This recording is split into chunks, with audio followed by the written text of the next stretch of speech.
Hi, I'm Stephen Hand from Archery Supplies. Today we're going to look at the Junxing Pheonix compound bow. Now this is a target bow, 40 inches axle to axle, there to there.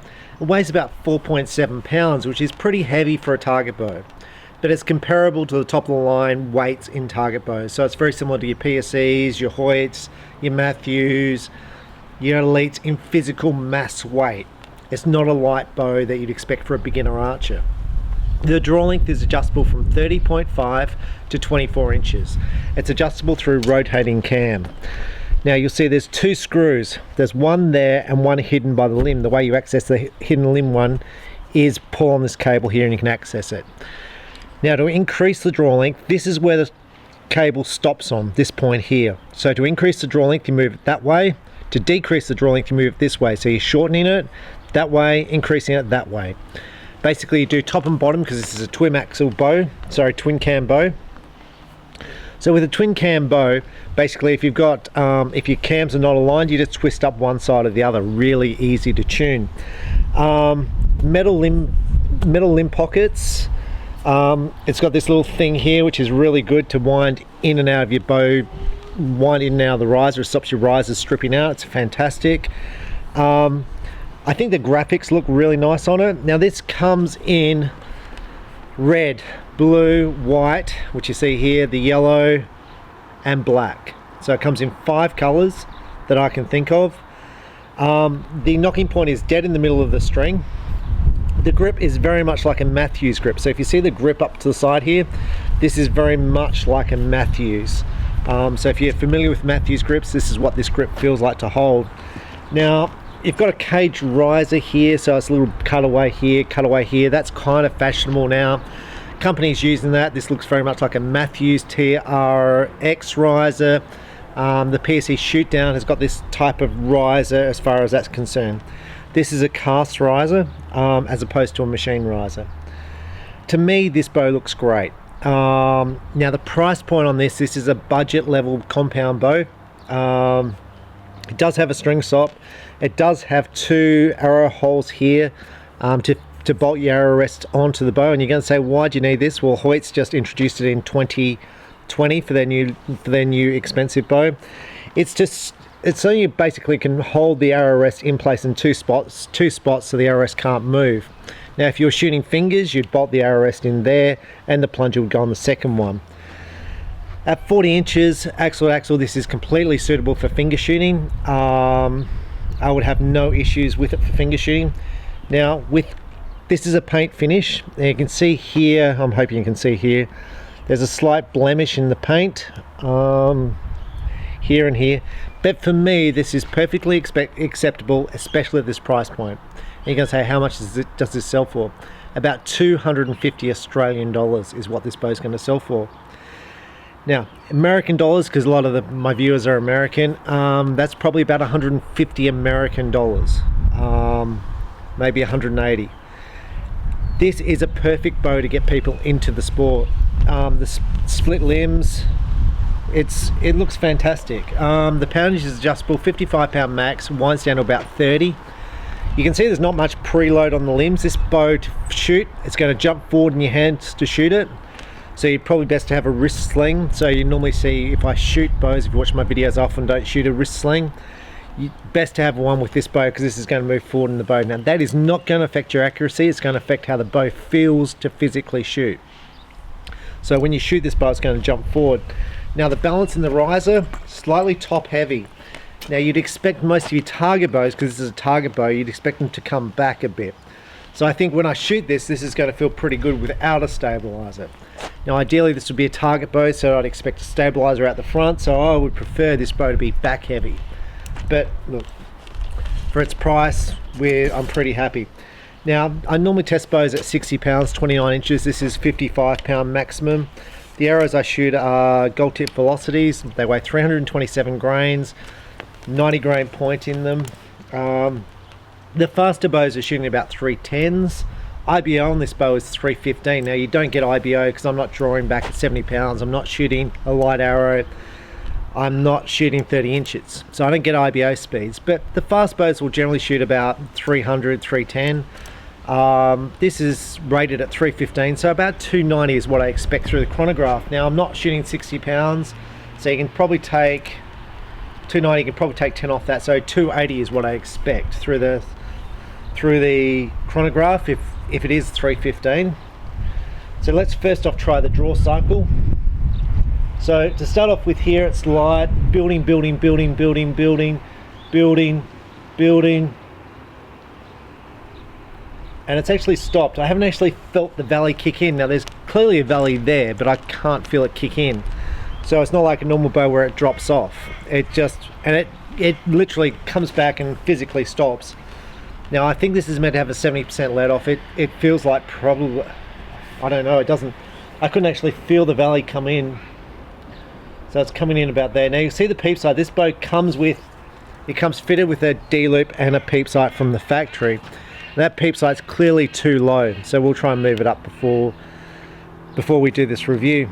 Anyway, let's shoot this and let's see where it shoots, and let's see how this bow feels to shoot.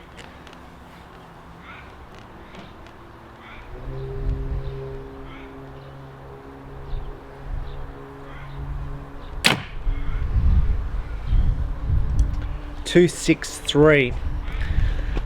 Now it doesn't feel like a 315 feet per second bow. You'll see the bow, I don't know if you saw it, when I shot it, it jumped straight forward in my hand like that. In fact, I sold one of these on Saturday in my shop, and the customer shot it and the bow bounced on the floor, which means he had his arm perfectly relaxed and it was a perfect shot. It's just the bow bounced and fell on the floor. With more parallel limbs, you will not get that more forward movement. It seemed quiet. There was no left or right movement, like shocking as far as, you know, left to right movement when I shot it. It just moved forward. It felt like a nice bow to shoot. It didn't feel fast like a normal compound would.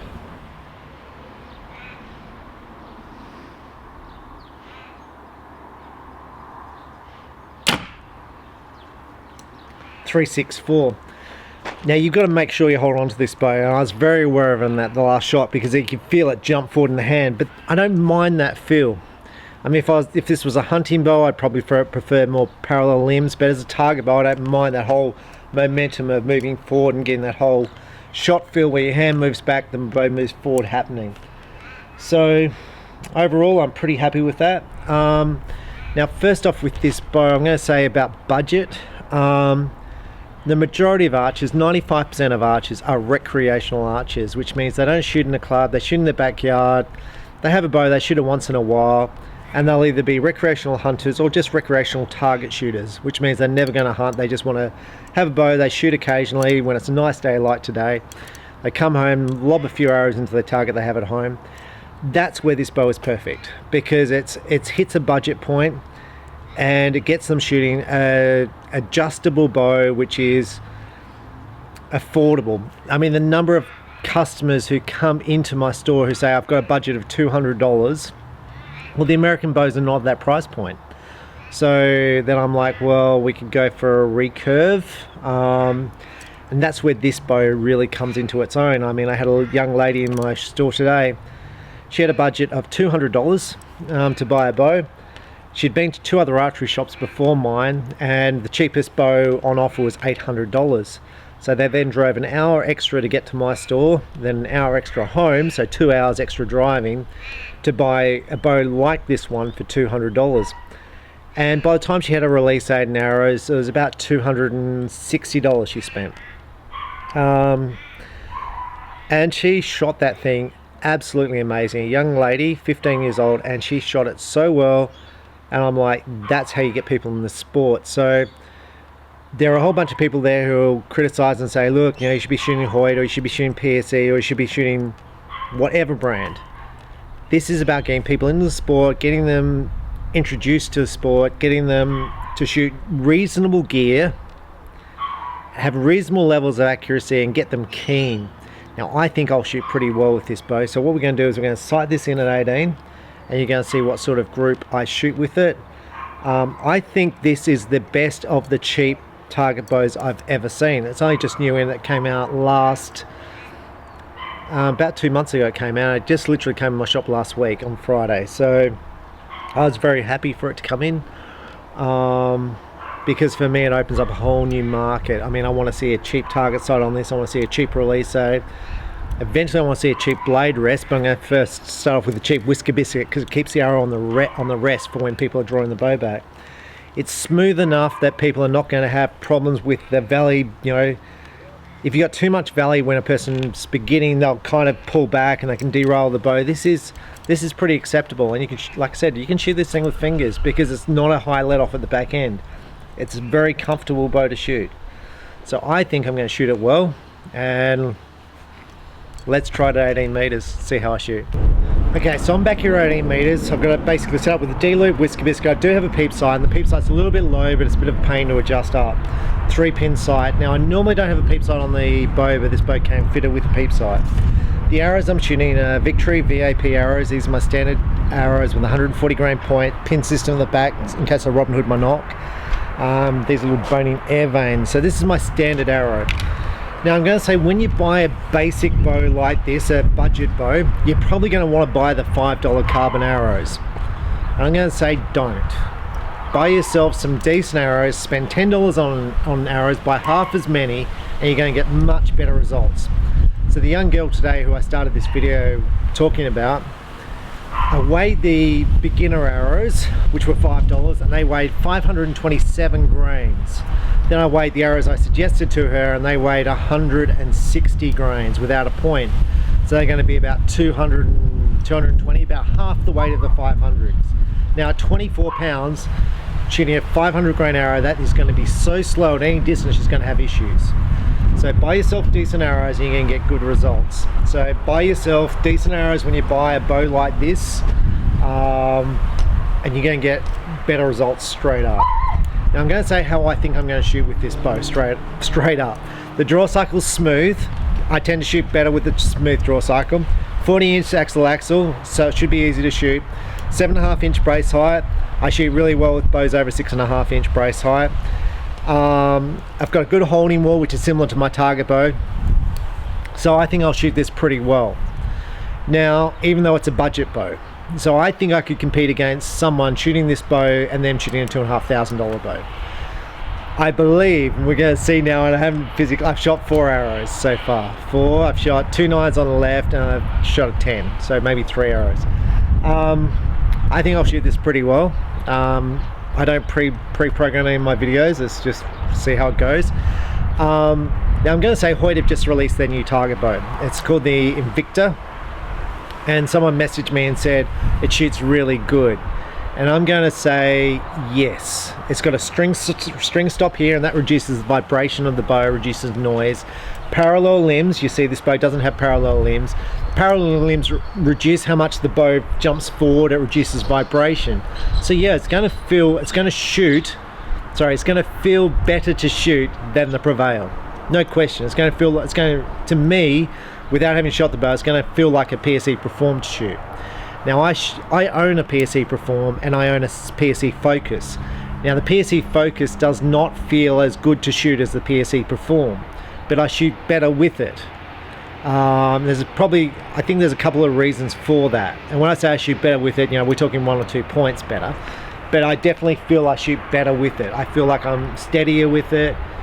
I like the feel of the bow jumping forward a little bit. So even though a bow feels better to shoot if you shoot it in an archery range, it doesn't necessarily mean you'll shoot a better score with it. So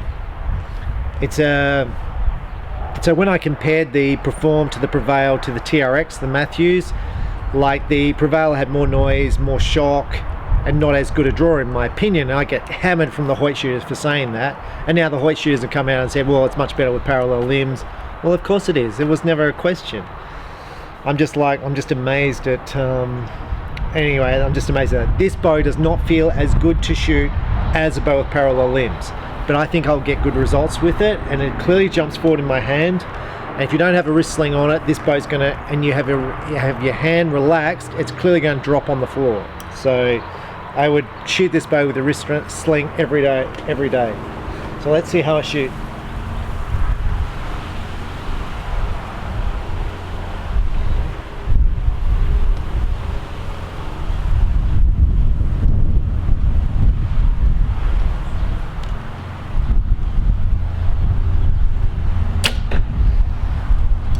Now to start off with, this bow weighs 4.7, so I don't feel much vibration in the handle after the shot, and it was a bit windy then. I was actually getting blown around a little bit on the target, so I'm hoping it's going to be a bit calmer for these next few shots.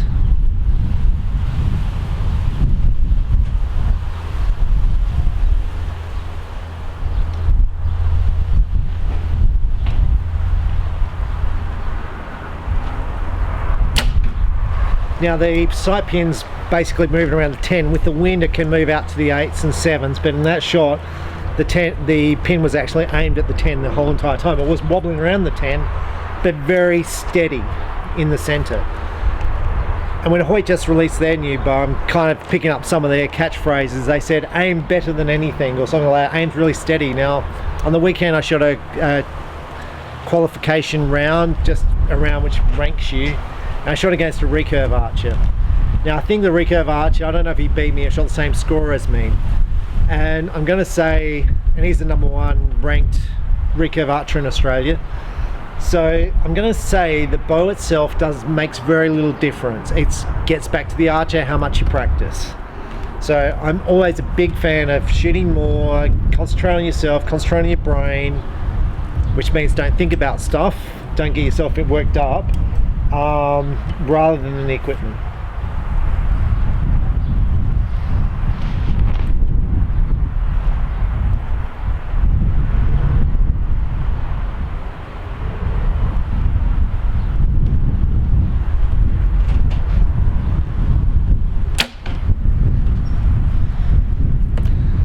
Look, I feel like they're going really well down the other end. I tell you, there's a fair bit of wind.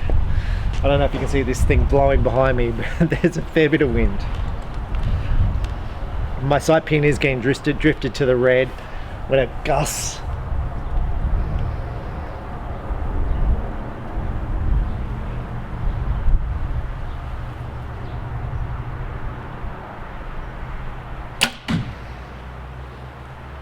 Now that one went low, I could see it go low. And it wasn't a particularly bad shot. I don't think I had much back tension on the shot. But it wasn't a particularly bad shot. I wasn't unhappy with the shot. It was aimed in the middle when it went off.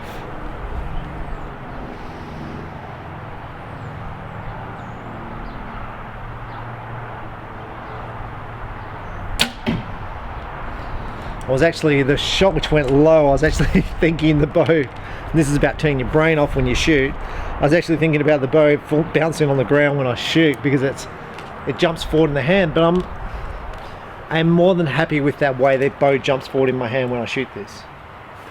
Feels comfortable when I do a good shot, it feels good.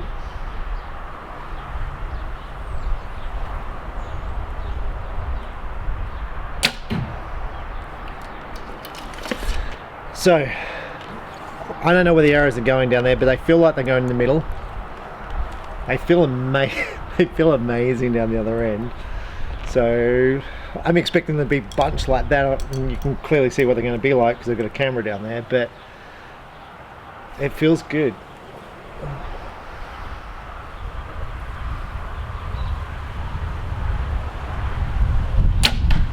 And this is what I love about a bow like this. So I'm shooting a bow which is, $200. I've got a $10 sight on, I've got a $20 RRS, so $280 odd. You need a release aid, it's going to cost you $310. Get yourself some arrows, $10 a piece. And if those arrows are where I think they are, and I think they're in the middle, then you're shooting scores as good as anyone else. And I don't have a stabilizer. I don't have a stabilizer set up. I don't have a scope. The peep sight's not in the right spot. I haven't tuned this bow. I've just gone out, I've just grabbed it and gone and shot arrows.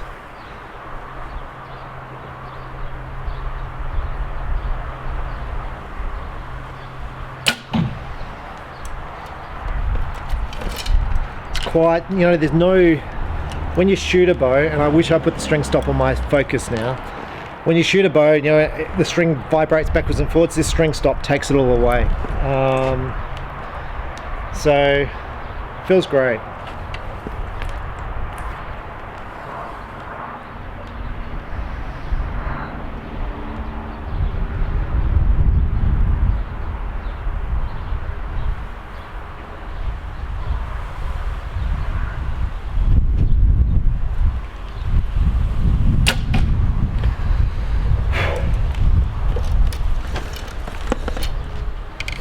just shoot the last one because I think it's shooting really well. I am more than impressed. So as far as I'm thinking, sorry, when I'm shooting the shots, I'm thinking about what I'm going to say. As far as the other bows this competes against the other Junxing M106. This bow's far better, no comparison. This draw's solid at the end. Now when it competes against the top end compounds, like the top end toe point compound, which is a machine riser, look, it's a different price point. That's an $850 bow. This is a beginner bow, and I don't think there's another bow even close to it. So when I call this bow a game changer, hype. For me, as far as when a beginner comes into my store and says, look, I want a cheap target bow, and providing they're not a young kid, because this bow's in my opinion, this bow's physically too heavy for a young kid. But if they're a teenager or a man, and with a lady, I'm a bit things. It depends how strong she is and how heavy she finds this bow to physically hold up. This bow would be great.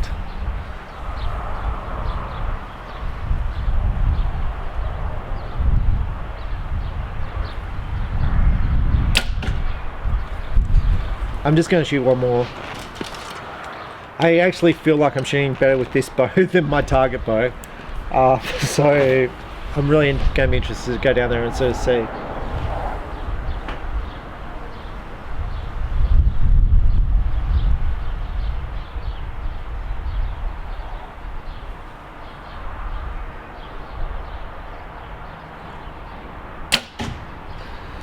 Okay, let's go down there and see where they are. They sound like they're together, so let's see. Okay, so I'm up here at the target. Now you can see where the arrows are. The low one is an 8. So I shot 1 8. 1, 2, 3, 4, 5, 6, 7 10s. 1, 2 to 3 9s. Now that's my first end with a hunting sight. That's a pretty good result. Now I can't get my fingers all around that group, but clearly it's a great group.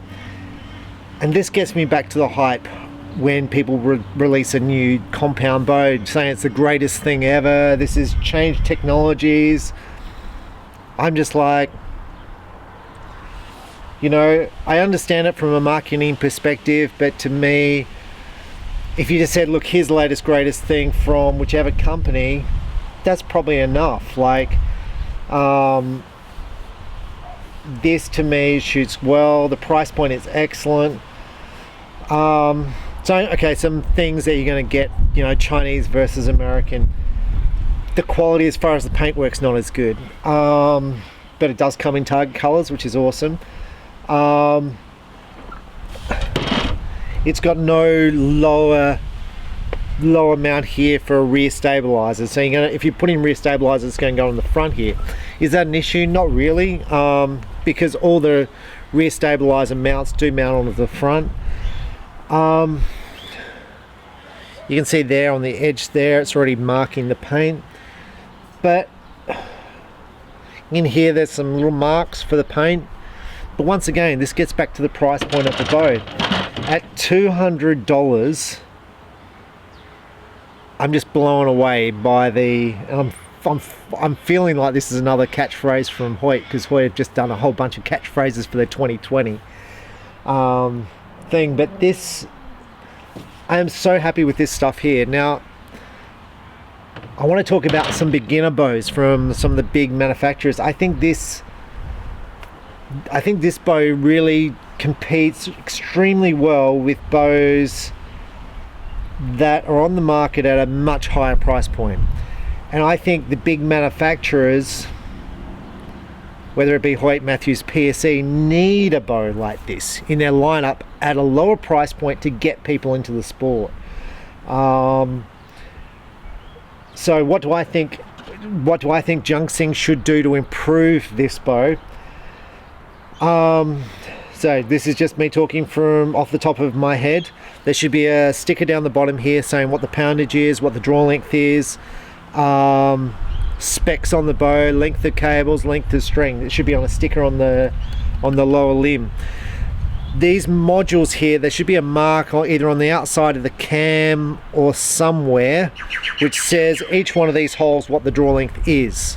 Now I think Junxing use this cam for a whole bunch of their bows, so that'd obviously be hard to do because they'd be using this cam for every single bow.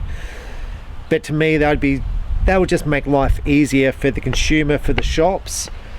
I did have something else as well. Peep Sight needed to be higher rather than where it was, just to make it a bit, it's nice that they tie it in, but it's just too low. But overall, I struggle to fault that bow as far as the way it feels for the price point, the metal limb pockets, how the limbs fit into the pocket is good. Now I don't know what the warranty is. The American companies will give you a lifetime warranty. I don't know if you get a lifetime warranty with Junxing or not. I would say it's going to be a year. I'm not sure what it is, but I think it's really, really good. And like, I'm shooting that well in the wind without a stabilizer, without a target sight, without a scope. I mean, that would be a good score. That would be a good score at 18 meters. So with that, if you're buying a bow like this, get yourself a release aid, get yourself, I don't think you need a target sight, you don't need a scope. Get yourself decent arrows, about 10 bucks each, with target points to keep the weight down, and go shoot, go have some fun. The first thing you want to get when you get a bow like this and you're on a budget is a stabilizer.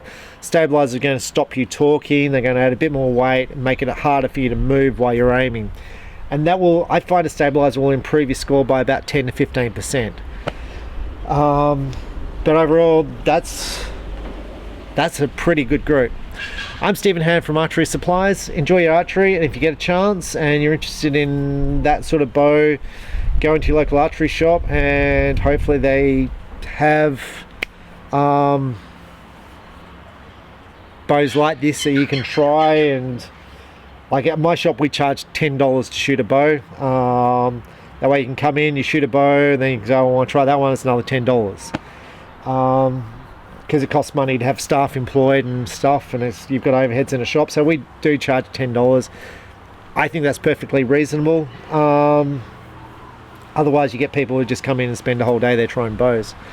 But anyway, that's the Junxing Pheonix. I'm really, really impressed, and I think it's the best value target bow that there is, especially at price point. I don't think there's anything close. So anyway, enjoy your archery, and it gets back to the more you shoot, the better you'll shoot. And put in the time. If you don't put in the time, there's people out there shooting an hour a day, shooting 100 arrows a day. You cannot compete against them if you're only shooting once a week. So with that, I'm going to go and hopefully shoot some arrows and throw my 100 arrows down range today because it's a beautiful day and the weather's changed. So about time, and there's a bit more light. So anyway, thank you for watching, and I hope it's been helpful. Thanks, bye.